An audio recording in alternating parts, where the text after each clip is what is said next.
A lot of us know the easiest way to freak out the trolls is to show them that story from the New York Times with this clip in it, where it documents how 75% of the mass shooters in this country are black. That is a guaranteed freak out. Once you show that, your troll will go away forever. And if anybody needs more info, you can just say, listen, it's happening just about every day. I mean, what about out in Las Vegas? 5 fellas shot after neighborhood fights, air quotes. How about down in South Carolina? 3 people shot, 2 dead at a nightclub. How about down in Baltimore? 4 of the fellas on Boston Street in southeast Baltimore. They were shot apparently for no reason whatsoever. All fellas. But one thing we don't hear enough about is not just, it's kind of the opposite of mass shootings, right? It's like, what about when 3, 4, 5, 6, 10 of the fellas, what about when they get together just to kill one person, to shoot one person? Yeah, that happens a whole hell of a lot too. Just like we're going to see here on the streets of Brooklyn. We're literally going to see a 21-year-old male fighting for his life, running on the streets of Brooklyn, being chased by a group of at least 10 thugs. You can see the victim running away as a mob of alleged gang members chase down Taquan Eversley. The disturbing video at one point shows the 21-year-old hiding behind a vehicle. Video from multiple surveillance cameras captured the wild scene, which took place in broad daylight right after 5 p.m. last Tuesday on Elton Street in East New York. He tries to hide in the rear of a private residence and is successful as they're searching both sides of the block, looking under cars. Eventually, unfortunately, they see him and they catch up to him as he tries to jump over a fence. The most troubling part is here. Eversley jumping over this fence in the back of a home. His clothing gets caught on the fencing and he is now stuck, a sitting duck. One of the suspects throws a giant rock over the fence at a now defenseless Eversley. Then another one takes out a gun and shoots him multiple times in cold blood, leaving him for dead. Police say the victim was an innocent man. This is eerily similar to last June in the 48th precinct in the Bronx when Lissandro Guzman was the victim of a mob chasing him through the streets of the Bronx. Overtones that are similar.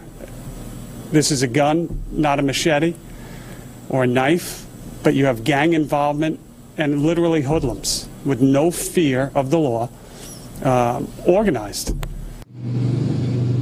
So right now, police already have 1 person in custody. They're looking for 9 people, but take a look at this video that you're looking at right now. These are 6 individuals that they've been able to identify through multiple cameras. So police just a minute ago releasing the name of 3 of the individuals that they're still seeking. Donovan McDay, a 29-year-old male, Shakur Huff, a 24-year-old male, and Alfred Crooks, a 22-year-old male. The great Janelle Hill, you remember the great Janelle Hill, America's greatest sportscaster. He used to go on ESPN all the time, and instead of talking sports, reminded her sporting audience how much she hated Donald Trump because he was a bad person top to bottom.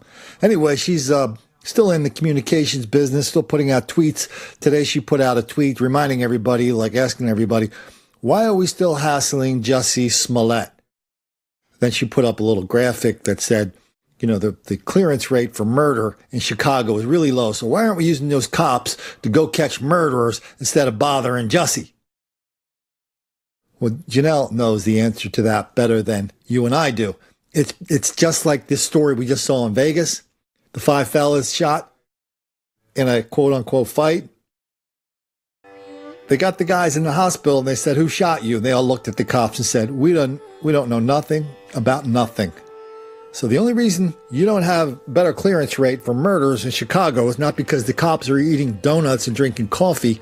It's because the fellas know, to quote the Huffington Post, the fellas and the ladies know they are trained to protect the race at all costs. You do not turn black people over to the police because the police are an occupying force. I've heard mayors use that expression. Police are an occupying force. And to turn a fellow over to the cop is just about the worst thing you can do, even for murder, even for rape. How you like those numbers? Please, sir. I want some more. A lot of times on these videos, I kind of leave it to you guys to connect the dots And a lot of people do that really well. It might not be that fair to people who are a little newer around here or people who don't get a chance to watch all the videos. That's one of the reasons I'm doing my podcast now. We get into a little more depth. We connect a few more dots. And it's the kind of thing you can listen to on the way to work or listen to while you're piddling around the house, drinking a cup of coffee, getting ready to start your day. Getting a lot of good reaction to it. So thanks all you guys for listening to it and spreading it around. Even though we do know that the more we tell the truth about the fellas and the denial, deceit, and delusion around this incredible level of violence, criminal behavior, and dysfunction, well, we know that is going to make the black kids angry.